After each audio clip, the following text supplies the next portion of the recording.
Em entrevista exclusiva à Record TV, o presidente Jair Bolsonaro falou que deve sair do PSL e pretende criar um novo partido. Bolsonaro também comentou a reportagem que envolveu o nome dele com um dos suspeitos pelo assassinato da vereadora Marielle Franco e do motorista Anderson Gomes. Olá, boa noite a todos. Hoje é domingo e a Record TV veio ao Palácio da Alvorada conversar com o presidente Jair Bolsonaro. Muito obrigado, presidente, por nos receber.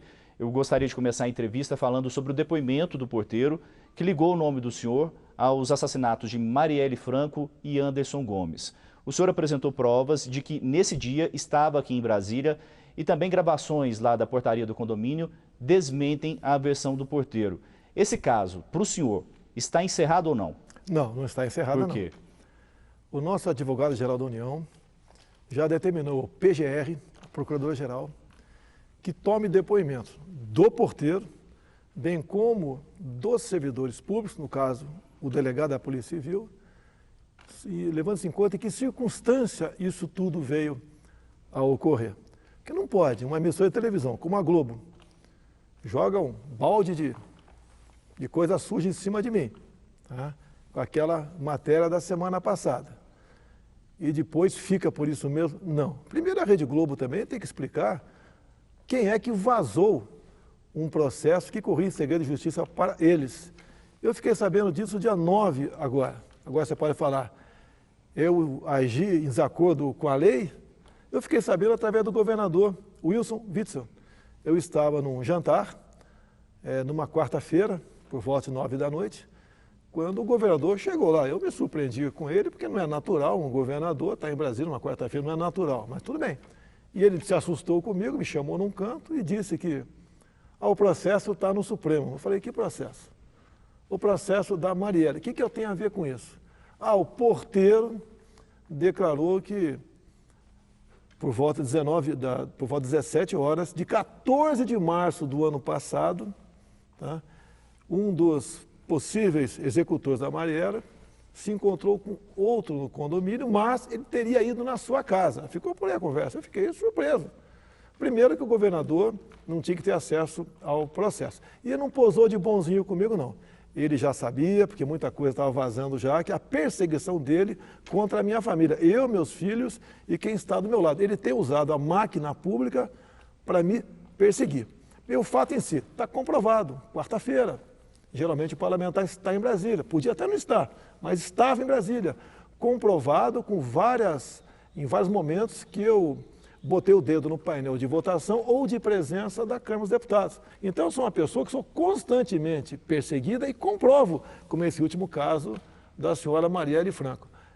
Desculpa aqui o linguajar, é um jornalismo sujo por parte da TV Globo, que inclusive eu os tenho desafiados. TV Globo, me dá um espaço de 15 minutos ao vivo no Jornal Nacional para explicar isso e mais coisas. E, obviamente, vou cobrar de vocês quem vazou isso para vocês. E agora também fala que eu estou obstruindo a justiça. Tá? Que obstrução?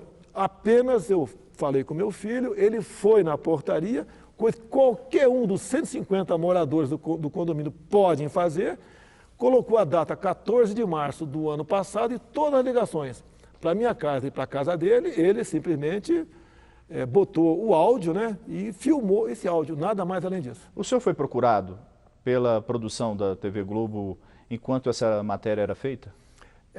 Eu estava exatamente na Arábia Saudita, o fuso em torno de 6 horas de diferença. Estava lá a representante da TV Globo, a senhora Délis Ortiz, em nenhum momento. Eu fiquei sabendo quando me falaram, desligaram aqui do Brasil, ligaram para o ajudante de ordem meu, dizendo que a matéria havia tido uma chamada no Jornal Nacional e iria ser colocada no ar. Daí acordei quem tinha que acordar, eu, por exemplo, não estava dormindo, que eu não durmo naturalmente, e assistimos o que aconteceu. Poderia, né, ter um link ao vivo comigo, sem problema nenhum. Agora, lamentavelmente, a TV Globo faz a matéria, diz que não é verdade, diz que eu estou em Brasília, fez por quê? Para, mais uma vez, dar margem a pessoas achar que eu sou um dos possíveis mandantes da senhora Marielle Franco. Vamos falar um pouquinho de economia. Essa semana, o ministro Paulo Guedes e o governo, né, pretendem apresentar ao Congresso Nacional algumas propostas de reforma do Estado, pacto federativo, também mudanças no regime fiscal e também a reforma administrativa e até uma mudança na lei de privatizações. O que o governo pretende com todas essas propostas? Essas propostas foram apresentadas na segunda-feira para mim, já de forma conclusa praticamente. Na terça-feira está previsto irmos junto ao parlamento e apresentar essa proposta. O senhor e o ministro Paulo Guedes. Paulo Guedes e mais alguns ministros. O que nós pretendemos, Cris, aí? É criar meios para você deixar o Estado mais leve, mais enxuto. A questão do servidor público. Fizeram a maldade comigo, dizendo que eu ia buscar a quebra da estabilidade. Não. O que nós pretendemos fazer, é, daqui para frente, quem toma posse não tem mais estabilidade. Até porque qual é o objetivo disso aí? É comum. Vamos falar em prefeitura. Um prefeito faz concurso, etc. Se bem que quase todos estão no limite do gasto, levando-se em conta a lei de responsabilidade fiscal. Mas qualquer contratação daqui para frente, o outro prefeito, uma vez assumindo, ele pode simplesmente demitir essas pessoas. Logicamente, algumas carreiras terão estabilidade.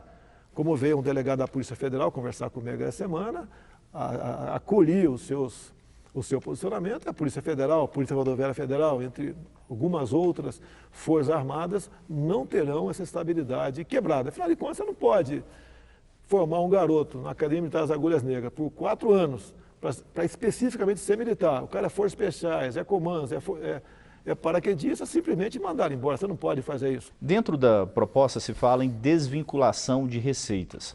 E sempre que se fala disso, tem a preocupação de diminuir os recursos para a educação e para a saúde. Há algum risco disso acontecer, presidente? Olha, nós queremos, o que o governo quer, é deixar para o parlamento fazer isso. Ninguém vai diminuir. O global vai para o parlamento.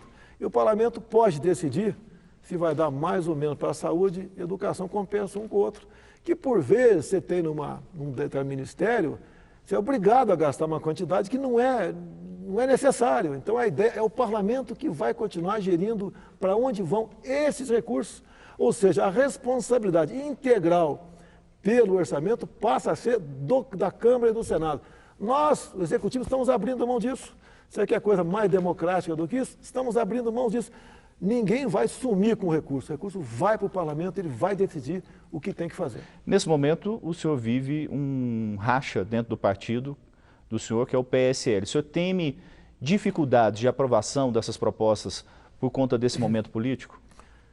O partido como um todo tem votado. O problema ali, o que acontece? Eu tenho uma matéria agora no jornal Estado de São Paulo. Não vou entrar no mérito se é verdadeiro ou não, mas teve uma matéria aí sobre malversação daquela cota parlamentar. Do começo ao fim, está o nome presidente Jair Bolsonaro do PSL. Eu pago a conta sobre qualquer possível desvio de terceiros no partido. E a mesma coisa acontece no tocante a fundo partidário. Se bem que a maioria dos estados sequer tem condições de receber fundo partidário, como São Paulo. Faz uma matéria mentirosa sobre Eduardo Bolsonaro. Ele usou o dinheiro do fundo partidário para pagar sua passagem aérea por ocasião da sua lua de mel. É o tempo todo assim. Então, o que eu pretendo fazer? Ou passo a ter o comando das ações do partido, para a gente acabar com isso daí, abrir, se tiver alguma caixa preta, abrir e começar a fazer com que o fundo partidário vá para onde tem que ir. Se bem que eu nunca usei fundo partidário, tá certo? Por ocasião das últimas eleições aqui. E o que eu quero é ficar livre disso. Agora, o que pode acontecer, né? Pode acontecer de uma hora para outra. Eu posso sair do partido. O que eu quero apenas ter cumprida uma determinação. Transparência, ponto final, mais nada. Afinal de contas, o fundo partidário é dinheiro público. Eu não estou brigando por recurso do fundo partidário. Eu quero que o partido não tenha problemas por ocasião das eleições municipais do ano que vem e uma possível reeleição minha, né? A eleição majoritária em 2022. É isso que eu quero. Alguns me acusam dizendo que eu quero o fundo partidário para comprar voto. Oh, meu Deus do céu, eu sou o presidente da República. Cadê minha caneta? Essa caneta aqui tem um poder enorme. Milhares de vezes mais forte que o fundo partidário. E não uso para buscar angariar apoios. Estamos fazendo um trabalho exatamente de acordo com o que prometemos durante a campanha do ano passado. De 0 a 100% para o senhor sair do PSL, qual que é a probabilidade? E saindo, o senhor criaria um novo partido? 80% para sair e 90% para criar um novo partido. Que vai começar do zero, sem televisão, sem fundo partidário, sem nada. O meu sonho, eu acho muito difícil eu assumir o comando do partido, muito difícil, é criar um partido agora que a gente pode colher assinatura de forma eletrônica junto ao eleitorado.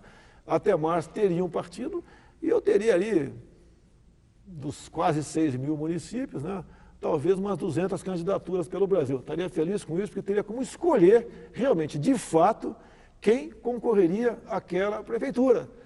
Na última eleição, muita gente chegou de última hora, porque nomes bons até não queriam vir meu partido, porque não tinham tempo de televisão. Vamos falar sobre a questão do vazamento de óleo no litoral brasileiro. Para o governo, está certo que foi o cargueiro grego que provocou esse vazamento? Todos os indícios levam para esse cargueiro grego, todos. Falta apenas bater o martelo. Essas manchas começaram a aparecer nas praias da Paraíba por volta de 2 de setembro.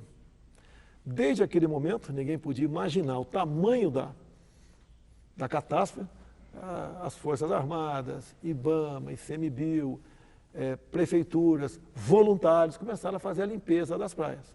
E conforme foi avolumando a quantidade de óleo, outras medidas foram tomadas. Tá? De modo que chegamos a essa conclusão agora, basicamente quase definida, de um vazamento criminoso. Agora, a notícia é ruim. O que chegou até agora e foi recolhido é uma pequena quantidade do que foi derramado. Então, o pior ainda está por vir. Não sei se na costa do Brasil, se bem que as correntes, tudo indica que foram para a costa do Brasil, e como é um petróleo que tem uma densidade um pouco superior à água salgada, ele não vem por cima, vem por baixo. Ele pode ter passado pelo Brasil e retornado para a costa africana e para outro local qualquer. Então nós temos um anúncio ainda de uma catástrofe muito maior que está por ocorrer por causa desse vazamento, que pelo que tudo parece foi criminoso. Agora vamos falar sobre uma declaração do deputado Eduardo Bolsonaro sobre a questão do AI-5, que é o mais conhecido dos atos institucionais do período da ditadura militar. Após essa declaração, o senhor conversou com o deputado? A gente sabe que ele veio aqui ao Palácio da Alvorada hoje, o senhor conversou com ele? Como que foi? Eu te pergunto uma coisa, para que serve o artigo 53 da Constituição? Lá está escrito que os senadores e deputados são invioláveis, civil e penalmente, por quaisquer palavras, opiniões e votos. Ponto final.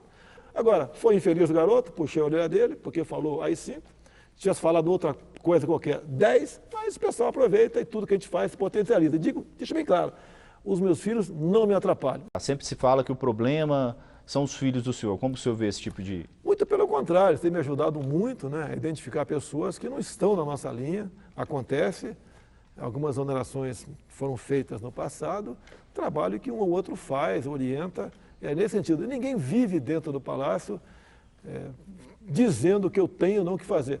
Dizem sim projetos, propostas e também quem está fora da curva. Quem está fora da curva mudou, o Brasil mudou.